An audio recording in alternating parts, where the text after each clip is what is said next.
Souvent, quand on parle d'entrepreneuriat en famille, on imagine tout de suite une belle image. La maman passionnée, le papa qui soutient, l'enfant qui rit en fond sonore, votre sœur qui vous aide à emballer les commandes, etc. Parfois, oui, c'est ça. Parfois, il y a des familles avec qui entreprendre en famille, ça marche très bien. Mais souvent, c'est aussi pas bien. C'est des disputes, c'est des nuits à moitié dormies, c'est des repas interrompus et c'est beaucoup, beaucoup de jonglage entre des rôles différents. Parce que beaucoup, je pense, de familles ne sont pas faites pour entreprendre ensemble. Moi, je sais qu'avec ma sœur, j'aurais pas pu travailler sur Blossom Box avec elle. Voilà, parce que on a nos raisons chacune, mais c'est quand même un projet qu'il faut porter et il faut quand même être d'accord, c'est mieux. Et voilà, de toute façon, il y en a, ils sont pas faits pour entreprendre ensemble sur le long terme. Je pense qu'on aurait pu faire ça 1 ou 2 ans et après c'était fini. Mais voilà. Par contre, à contrario, avec Mathieu, on s'entend super bien sur le côté entrepreneurial. C'est d'ailleurs pour ça qu'on continue d'ouvrir des pizzerias. Parce qu'on travaille tous les deux ensemble dedans, ça fait déjà 10 ans. Et on s'entend super bien sur ce côté-là. Et donc ça passe bien.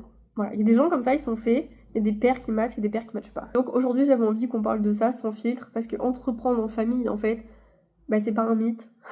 Mais c'est pas non plus toujours la plus belle image qu'on peut avoir. Et c'est pas toujours instagrammable.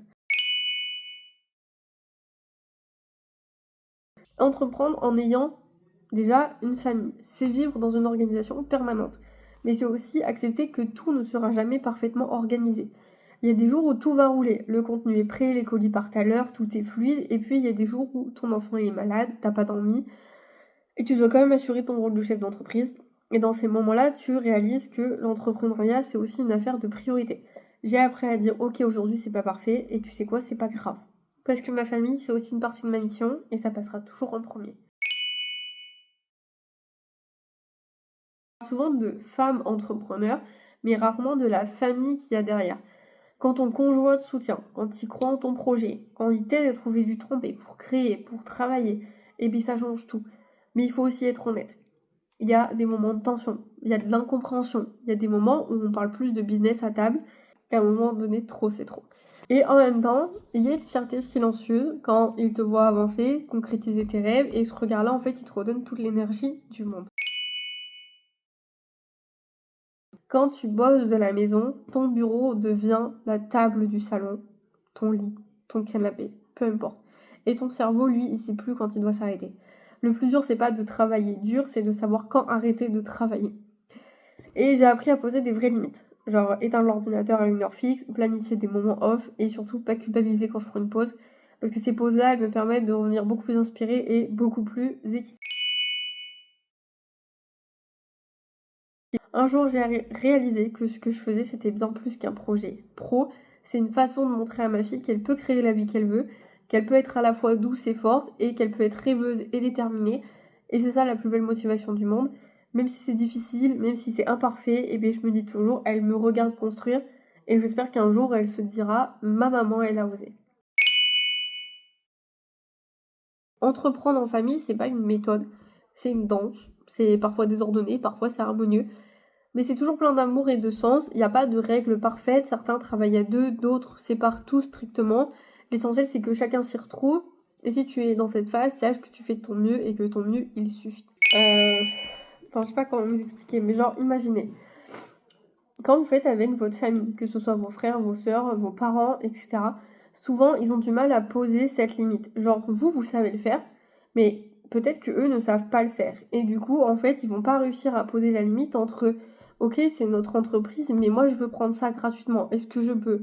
C'est mon entreprise, donc mes amis ne payent pas. Est-ce que je peux? Vous voyez, il y a des limites comme ça que souvent avec les gens, vous n'allez pas être d'accord.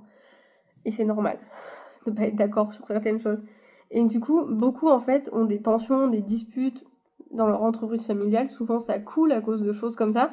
Parce qu'il y en a un qui dit non mais tu peux pas prendre des trucs gratuits dans l'entreprise, on vient d'ouvrir et tout, enfin tu payes ce que tu viens de faire. Donc typiquement c'est ce que je suis. Voilà. Tout ce que j'achète. Quand je veux un produit que je veux, question Blossom Box, je l'achète. Je l'achète au prix de vente que je vous vends à vous. Parce que si moi-même je n'achète pas chez moi, qui va le faire? Je suis ma première cliente. Je suis obligée. Enfin, c'est ma marque quand même. Je crois en mon projet. Et donc, si on commence déjà, ça c'est un point parmi tant d'autres, mais je vais vous parler de ce point-là précisément parce que c'est souvent celui-là qui revient quand on entreprend en famille. Si vous commencez à tout offrir, à tout donner, à lui, à elle et tout, est-ce que vous pensez que c'est ça vous soutenir? Moi, je pense pas. Moi, je pense pas que les gens qui viennent vous demander des rabais, des trucs gratos, bouffer gratos parce que vous avez un resto, etc.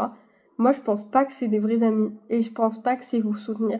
Et c'est pour ça que des fois, quand on entreprend en famille ou avec des amis, c'est très compliqué parce que vous avez la partie qui dit non, mais si tu veux vraiment me soutenir, et ben tu viens, ok, je peux te faire un prix si tu veux, je t'offre la boisson, machin. Mais tu vois, je viens d'ouvrir, je peux pas offrir à tout le monde, etc. Donc vos amis, une partie va comprendre et va venir payer, etc. Personnellement, nous, on n'a jamais eu de problème comme ça dans nos pizzerias. Encore heureux. Enfin, je sais pas. Et vous avez la partie qui va dire non, mais attends, ça fait 10 ans qu'on se connaît, tu vas pas me faire payer la box et tout. Enfin, ça se fait pas, machin. Mais je viens t'ouvrir. T'imagines si j'offre tout le temps mes produits à des gens qui d'un coup réapparaissent dans ma vie alors que je les avais pas vus depuis longtemps. Enfin, je sais pas. Du coup, je sais pas. Ça, c'est une parenthèse. Je sais pas si je vous le mets au début ou à la fin de la vidéo. Ou à la fin de la vidéo. Mais c'est une parenthèse que je voulais faire. Parce que vous êtes nombreux à m'avoir demandé pourquoi j'ai pas ouvert avec ma soeur. J'adore ma soeur, hein, on s'aime beaucoup. Mais typiquement, c'est le genre de problème qu'on aurait pu avoir. Elle est plus tendance à se servir gratuitement dans des trucs qu'à se dire, mais c'est ma boîte, je vais payer pour. Vous voyez? Et donc, du coup, ça aurait été un problème qu'on aurait eu et on se serait disputé et ça aurait servi à rien parce qu'après, souvent le pro mélange le perso, ça fait des tensions après dans la vie personnelle et du coup, ça revient en boucle et ça sert à rien. Beaucoup ne savent pas faire la part des choses. Donc, on mélange pas avec des gens qui savent pas faire la part des choses. Voilà, c'est pour ça que moi je préfère entreprendre avec Mathieu. On s'est bien trouvé, on sait faire la part des choses, notre boîte c'est notre boîte, notre maison c'est notre maison. Et quand on se dispute pour le travail, on se dispute pour le travail. Jamais ça vient empiéter sur notre vie perso. Et ça, je sais qu'il y en a beaucoup qui savent pas le faire et que c'est très compliqué. Mais il faut vraiment savoir faire cette limite et vous pouvez pas entreprendre avec des gens qui connaissent pas cette limite. Parce que sinon c'est pas possible. C'est toxique tout le temps, partout. Bref, mythe ou réalité? Je dirais que c'est un peu des deux. C'est un équilibre fragile, c'est mouvant, mais c'est incroyablement vivant. Et parfois, même si tu doutes, parfois même si je doute, je changerai pas cette aventure pour rien au monde. Parce qu'au fond, ce que je construis, c'est pas juste une marque, c'est une vie alignée à mon rythme, avec les gens que j'aime. Si cette vidéo vous a plu, je vous laisse me laisser un petit like et on se dit à la semaine prochaine dans une nouvelle vidéo.